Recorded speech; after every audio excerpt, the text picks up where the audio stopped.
اب آئیے مدینہ منورہ کا سفر ہم شروع کرنے جا رہے ہیں۔ مدینہ منورہ کا سفر شروع کرنے سے پہلے اس سفر کی تیاری میں مکہ مکرمہ سے نہیں، آج ہی سے ابھی سے ایک تیاری شروع کرنا ہے۔ ہم کسی وڈیل بزرگ بڑوں کے پاس جاتے ہیں تو ہدیہ لے کر جاتے ہیں۔ میں پیارے آقا صلی اللہ علیہ وسلم کے روزے پر جاؤں گا تو ہدیہ لے کر جاؤں گا، اور وہ میرا ہدیہ درود شریف کا ہوگا۔ 5000 10,000 اللہ نے جس کو جیسی اسپیڈ دی ہو، جیسی توفیق دی ہو، ابھی سے شروع کر دیں اور طے کر دیں کہ پہلی مرتبہ جب روزے پر پہنچوں گا تو 10,000 5,000 درود شریف کا میں ہدیہ ضرور پیش کروں گا۔ وہ ہدیے کی تیاری ابھی سے کر لو۔ ذرا ہم سوچیں نا، وہاں پہنچ جانے کے بعد فوراً دماغ چاہے نہ چاہے دماغ شروع ہو جاتا ہے کہ میرے پپا کے لیے کیا لے جاؤں گا، میری ممی کے لیے کیا لے جاؤں گا، میرے فلاں عزیز کے لیے کیا لے جاؤں گا۔ جس کے پاس جا رہے اس کے لیے کچھ نہیں لے کر جا رہے، یہ کتنی بڑی بے غیرتی کی بات ہے۔ تو درود شریف کا ہدیہ لے کر جاؤ۔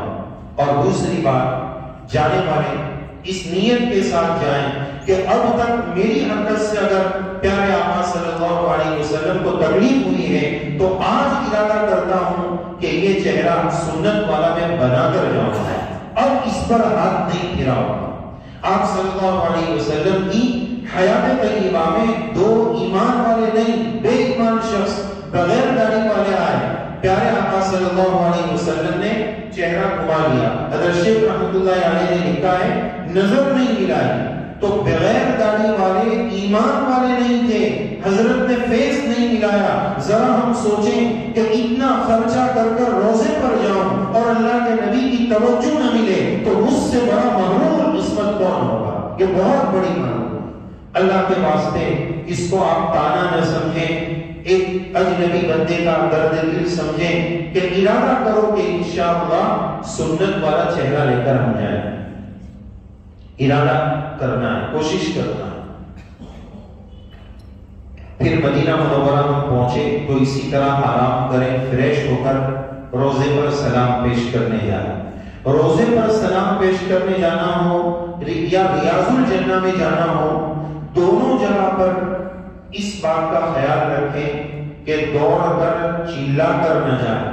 آج کل دونوں جگہ ایک بھیڑ کی شکل میں لوگوں کو چھوڑا جاتا ہے، تو لوگ بھاگتے ہیں، چلاتے ہیں، شور مچاتے ہیں۔ روزے کے اوپر آیت لکھی ہوئی ہے، یہاں شور مچاؤ گے تو اس کا وبال یہ ہوگا کہ ابھی جو تم مکہ سے عمرہ کر کے آئے ہو نا، ان تحبط اعمالکم، تمہارا وہ عمل نیل اور صفر کر دیا جائے، پورا عمرہ ختم، کوئی ثواب نہیں ملے گا۔ اللہ کے نبی کی شان میں یہ گستاخی ہے کہ وہاں میری آواز بلند۔ خدا را ہماری مائیں بہنیں اس کا خیال رکھیں کہ روزے پر اپنی آواز کو نیچے رکھنا ہے۔ آواز وہاں کے مؤذن صاحب کی نماز اور اذان میں وہ حضرات اس کا خیال رکھتے ہیں کہ بہت زور سے نہیں چلانا، تو ہم باتوں میں چلائیں، یہ کتنی بے ادبی کی بات۔ تو اس کا خیال رکھیں، درود شریف کا ہدیہ تیار کریں۔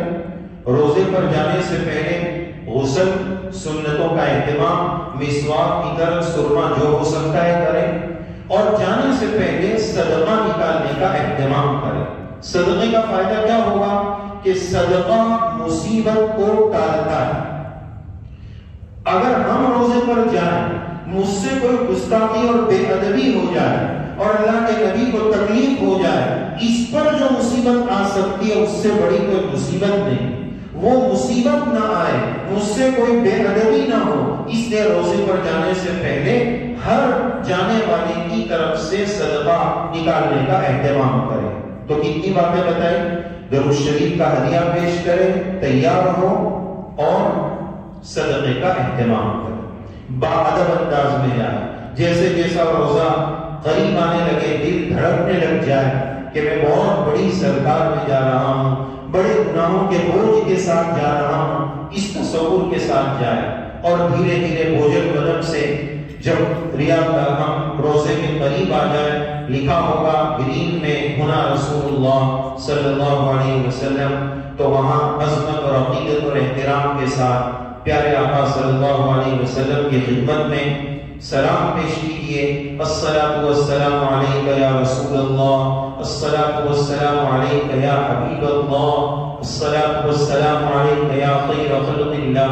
عربی الفاظ ضروری نہیں ہیں، عشق اور محبت اور دل کا درد سلام پیش کرنے میں ضروری ہے.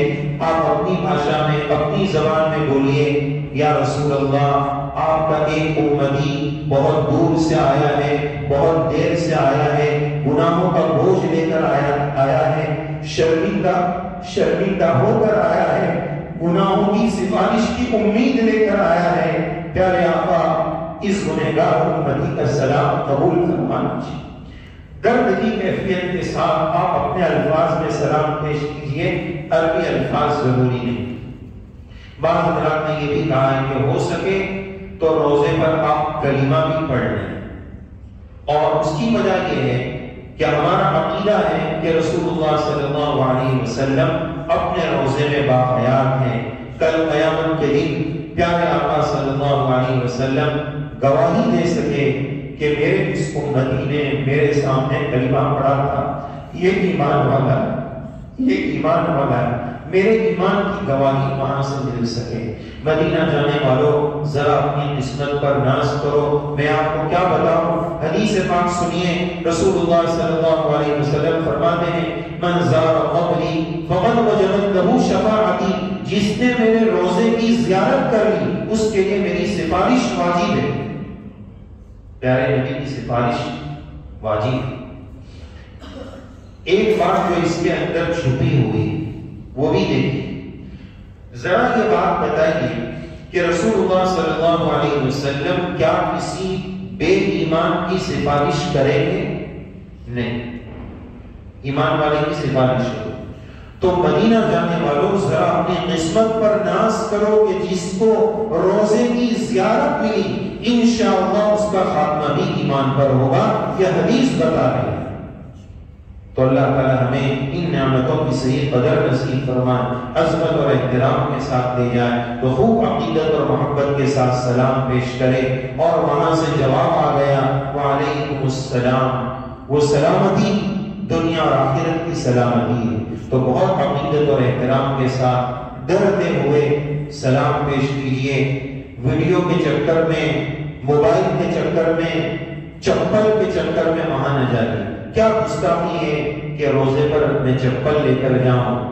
ایسے ہزاروں نہیں، کروڑوں چپل نہیں، کروڑوں جانے میرے سرکار پر قربان. ایک چپل کو بچانے کے لیے میں روزے پر چپل لے کر جاؤں، کتنی بڑی بے ادبی.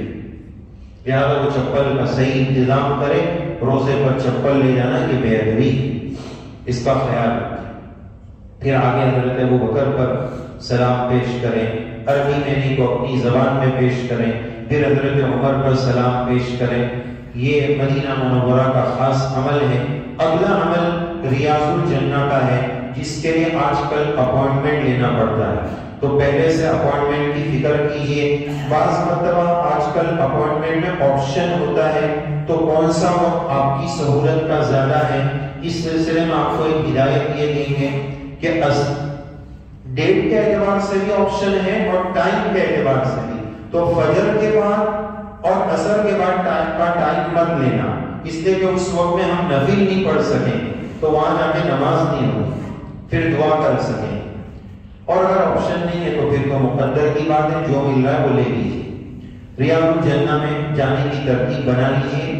ریاض الجنہ میں پہنچے، 2 رکعت نماز پڑھے، یا جتنی اللہ توفیق دے اتنی رکعت نماز پڑھے. ریاض الجنہ کی ایک دعا آپ کو بتاؤں جو ہم اکثر بتاتے ہیں کہ اللہ تعالیٰ سے ہم اپنی زبان میں بات کریں گے کہ یا اللہ، آپ کا بنایا ہوا قانون ہے کہ آپ آخرت میں جس ایمان والے کو ایک بار جنت میں بھیج دیتے ہیں اس کو کبھی جنت سے نکالتے نہیں ہیں. میرے پیارے اللہ، آپ کو آپ کے بنائے ہوئے قانون کا واسطہ ہے. آپ کے کرم سے، آپ کے فضل سے اس گنہگار کو آپ نے دنیا ہی میں اس جنت میں بھیج دیا ہے. اب جنت مجھ پر واجب کر دیجئے، جہنم مجھ پر حرام کر دیجئے. یہ ریاض الجنہ میں آپ دعا مانگیں گے. ریاض الجنہ کے پاس روزے کے اطراف میں 8 پلر اور ستون بہت زیادہ ہسٹوریکل ہے، تاریخی ہے. ہم وقت کی نزاکت کے پیش نظر، اہمیت کی وجہ سے 3 کا تذکرہ کریں گے۔ ایک کا نام ہے حنانہ، ابھی وہ پلر نہیں ہے، محراب شریف کے پاس وہ ایک ہاتھ رکھنے کی جگہ سا ہے۔ آپ صلی اللہ علیہ وسلم منبر شریف بننے سے پہلے اس پر ہاتھ رکھ کر خطبہ دیا کرتے تھے۔ جب منبر شریف بن گیا تو آپ نے خطبہ وہاں سے دینا شروع کیا۔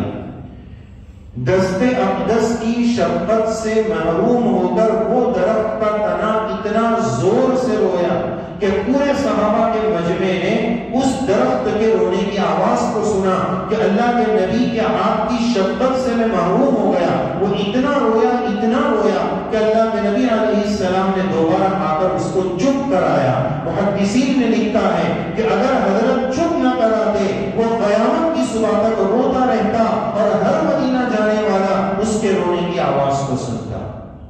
ذرا وہاں رک کر میں اپنے عشق نبوی صلی اللہ علیہ وسلم کا جائزہ لوں۔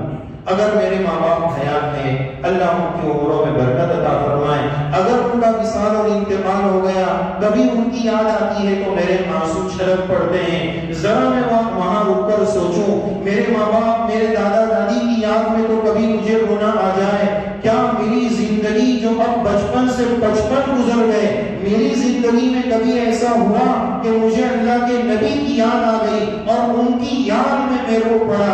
اگر ایسا نہیں ہوا تو خدا کی قسم درخت کا وہ بے جان تنا مجھ انسان سے زیادہ اچھا۔ وہ اللہ کے نبی کی محبت میں رویا، مجھے اللہ کے نبی کی محبت میں کبھی رونا نہ آیا۔ یہ میرے دل کی سختی ہے، اللہ سے وہاں جا کر دل کی نرمی مانگے۔ تو یہ ایک ستون ہو گیا۔ 2 ستون اور بتاؤں گا۔ ایک کا نام ہے حضرت عائشہ رضی اللہ عنہا، اوپر گرین کلر سے ایسا گول ہے، اس کے اندر سنہری حروفوں سے لکھا ہے، پڑھنے میں تھوڑا جلدی آتا نہیں، اس قوان عائشہ رضی اللہ عنہ۔ اس کی تاریخ کیا ہے؟ آپ صلی اللہ علیہ وسلم نے ایک موقع پر یہ فرمایا کہ میری مسجد میں ایک نماز پڑھنے کی جگہ ایسی ہے کہ اگر وہاں نماز پڑھنے کی فضیلت لوگوں کو پتہ چل جائے تو لوگ چھٹی اٹھائیں گے کہ میں پہلے پڑھوں گا، میں پہلے پڑھوں۔ اور وہ جگہ کون سی ہے؟ وہ اماں عائشہ رضی اللہ عنہا نے بتائی ہے، اس کے اس پلر کا نام حضرت عائشہ سے۔ تو وہاں 2 رکعت ضرور پڑھ لیجیے گا۔ تیسرا ستون ابو لبابہ، یہ بھی ایک صحابی کا نام ہے رضی اللہ عنہ۔ ان سے گناہ ہو گیا تھا، انہوں نے مسلمانوں کا کوئی راز دشمنوں کو بتا دیا تھا۔ اس گناہ کے بعد انہوں نے مسجد کے پلر سے اپنے آپ کو باندھ دیا کہ جب تک میری معافی نہیں ہوگی تب تک میں یہاں سے جاؤں گا نہیں۔ کھانے پینے ضرورت کے لیے، نماز کے لیے جاتے ہوئے پھر آگے باندھ دیتے۔ اس سکون سے تھوڑا میں بھی چمٹ جاؤں اور اللہ کو بولوں کہ یا اللہ یہ وہی جگہ ہے جہاں آپ نے اس مبارک صحابی کی توبہ کو قبول فرمایا۔ وہ تو مجھ سے کم گنہگار تھے، میں تو بہت بڑا پاپی ہوں۔ وہ تو اپنے آپ کو باندھے تھے، میں تو باندھ بھی نہیں پا رہا ہوں۔ پیارے اللہ میری ادا کو بھی قبول فرما لیجئے اور میری توبہ کو بھی قبول فرما کر مجھے معاف کر دیجئے۔ یہ دعا آپ وہاں مانگیں گے۔ تو دیکھیے جتنا موقع ریاض الجنہ میں مل جائے اس کی کوشش کریں، یہ سب جگہ پہنچنے کی کوشش کریں۔ پھر اس کے بعد اہم چیز ہے جنت البقیع قبرستان۔ 10,000 صحابہ رضی اللہ عنہم اس میں آرام فرمائے۔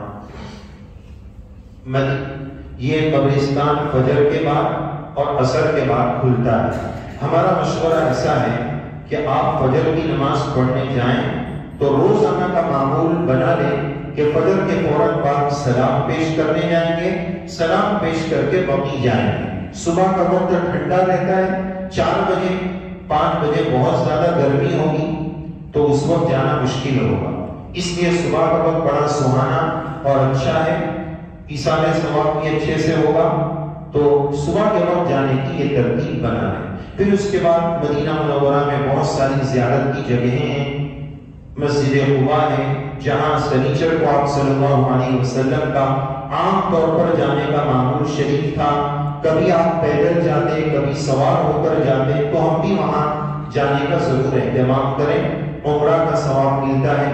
پھر مسجد قبلتین ہے، احد ہے، یہ سب جگہوں کی پرفیکٹ زیارت کریں، عشق اور محبت کے ساتھ زیارت کریں۔ اللہ تعالیٰ سے دعا ہے اللہ تعالیٰ آپ کے سفر کو خوب آسان فرمائیں، خوب قبول فرمائیں، قدم قدم پر نصرت فرمائیں۔ اللہ نے جب بلا لیا ہے تو اللہ سے آپ یہی دعا کر لیجئے کہ کریم جب بلاتا ہے تو محروم نہیں کرتا ہے، کریم نوازنے کے لیے بلاتا ہے۔ تو میرے اللہ آپ کریموں کے کریم ہیں، آپ نے جب بلا لیا ہے تو محروم نہ فرمائیے، ہمیں نواز دیجئے۔ خوب دعا کریں، اپنے لیے کریں، امت کے لیے کریں، ہمارے ملک کے لیے کریں، فلسطین کے مسلمانوں کے لیے کریں، ان کا ہمارے اوپر بہت بڑا حق ہے۔ یقین رکھیے اگر ہم نے دعا بھی نہ کی نا تو پھر وہ معصوم کلیاں کل قیامت میں ہمارا گریبان کچھ پکڑے گی، اور وہ بچی جس نے مرنے سے پہلے آخری جملہ یہ بولا تھا کہ میں جا رہی ہوں لیکن میرے اللہ کو سب بتاؤں گی کہ تم کیا کرتے تھے، تو وہ بچی بھی بولے گی کہ یہ دعا بھی نہیں کرتے تھے ہمارے، اس لیے وہاں جا کر پوری امت کے لیے خصوصی دعاؤں کا اہتمام کریں۔ اس حدیث کو بھی اپنی دعاؤں میں یاد رکھیں۔ اللہ تعالیٰ کہنے سننے سے زیادہ ہم سب کو عمل کی توفیق نصیب فرمائیں۔ اللہ تعالیٰ ہماری اس مجلس کو بھی خوب قبول فرمائیں، سیکھنے سکھانے کو قبول فرمائیں۔ جو کچھ کمی کوتاہی ہوگی اللہ تعالیٰ اس کو اپنے فضل سے معاف فرمائیں۔ آمین یا رب العالمین۔ وآخر دعوانا ان الحمد للہ رب العالمین۔